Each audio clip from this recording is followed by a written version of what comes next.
인도의 아무 증거 아니 되어도 믿음만을 가지고서 늘 걸으며 이 귀에 아무 소리 아니 들려도 하나님의 약속 위에 서리라.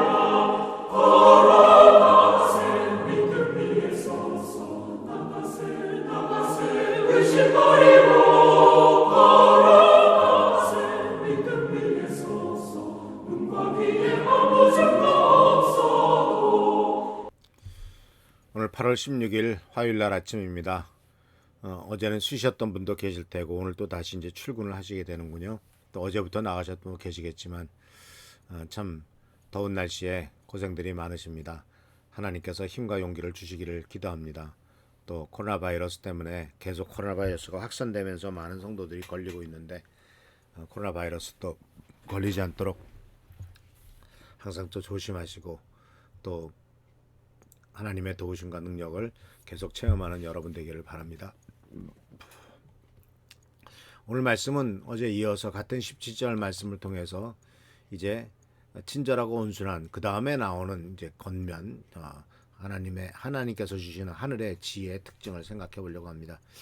17절을 다시 한번 읽어보겠습니다. 그러나 위에서 오는 지혜는 우선 순결하고 다음으로 평화스럽고 친절하고 온순하고 자비와 선한 열매가 풍성하고 편견과 위선이 없습니다. 오늘은 자비와 선한 열매가 풍성하다 하는 것을 이것이 바로 하나님께서 주시는 하늘의 지혜다 하는 것을 배웁니다. 선한 열매가 풍성하다라는 말, 자비가 풍성하다라는 말은 결과가 그렇다는 거죠.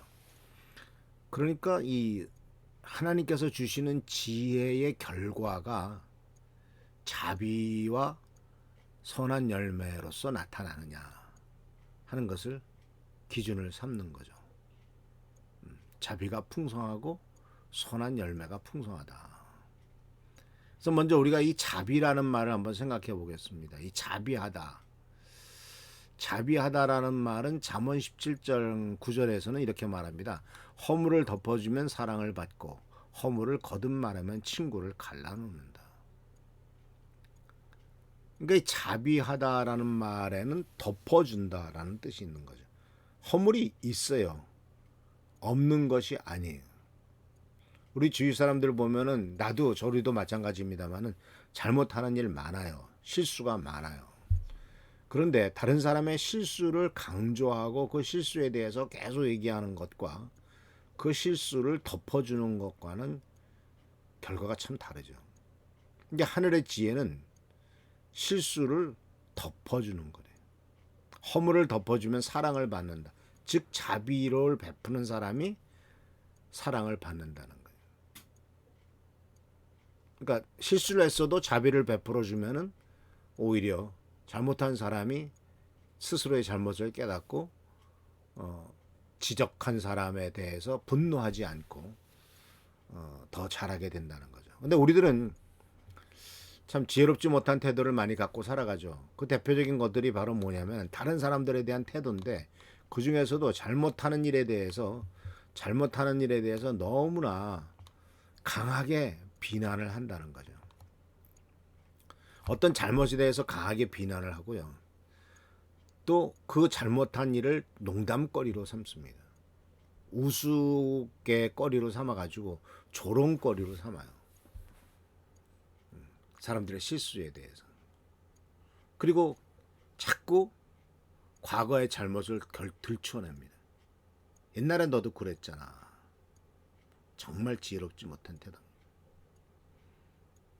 지금 현재의 모습이 중요한 건데 과거의 잘못을 계속 들춰내서 자기가 잘못한 것도 옛날에 너도 그랬는데 뭘 이런 식으로 얘기한다면 그것이 나의 현재의 잘못을 덮지 못하죠.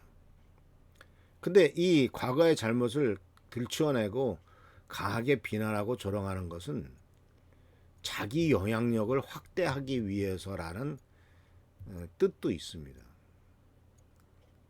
잘못된 거죠.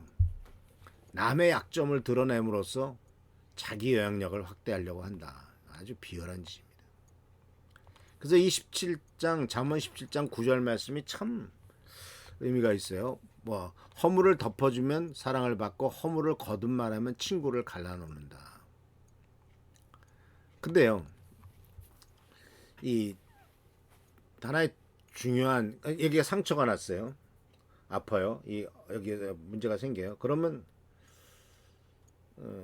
이것을 문지를 때 어떻게 문지르냐면은 대개 이제 그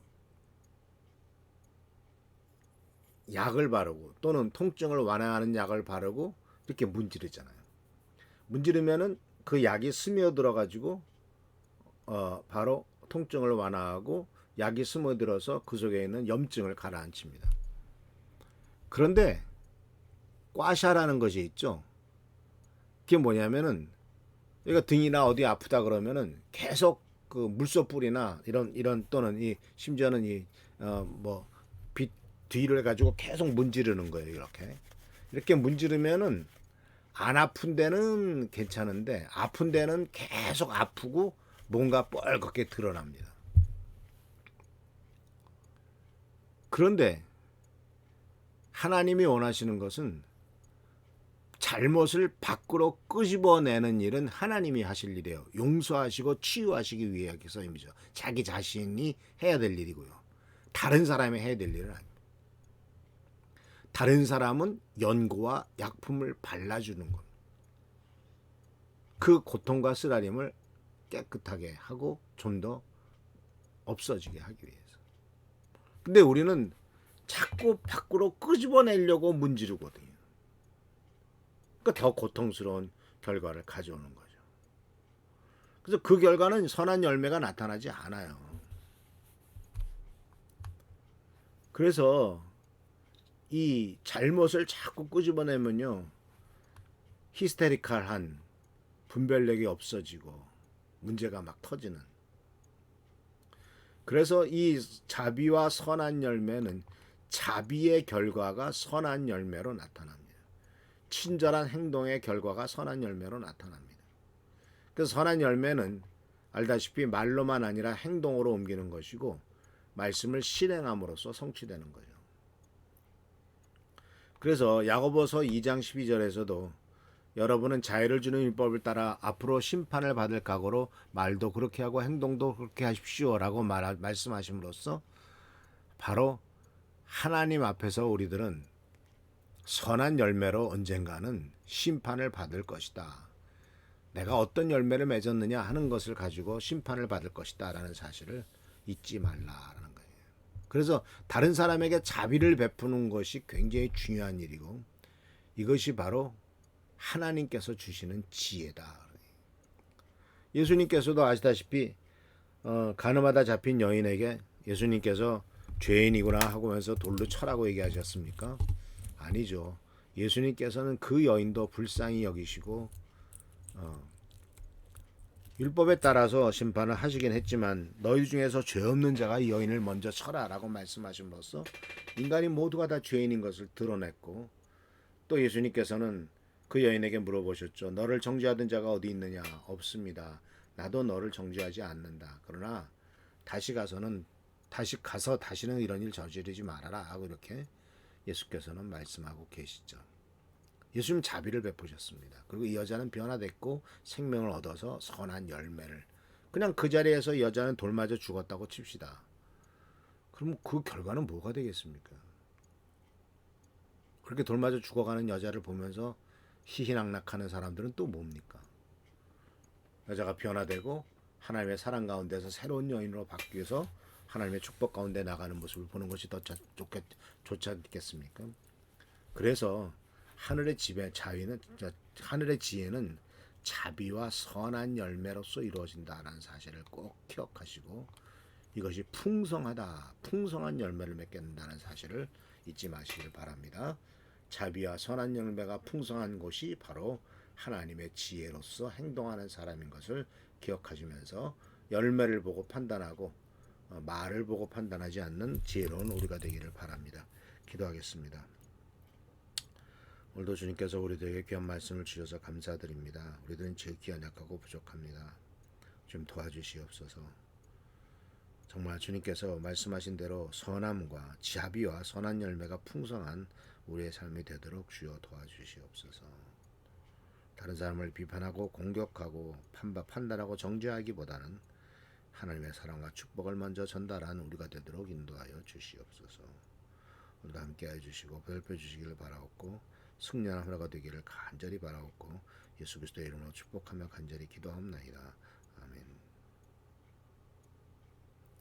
오늘도 승리하는 여러분 되시길 바랍니다. 교회를 위해서 성도들을 위해서 계속 기도해 주시기를 부탁드립니다. 할렐루야.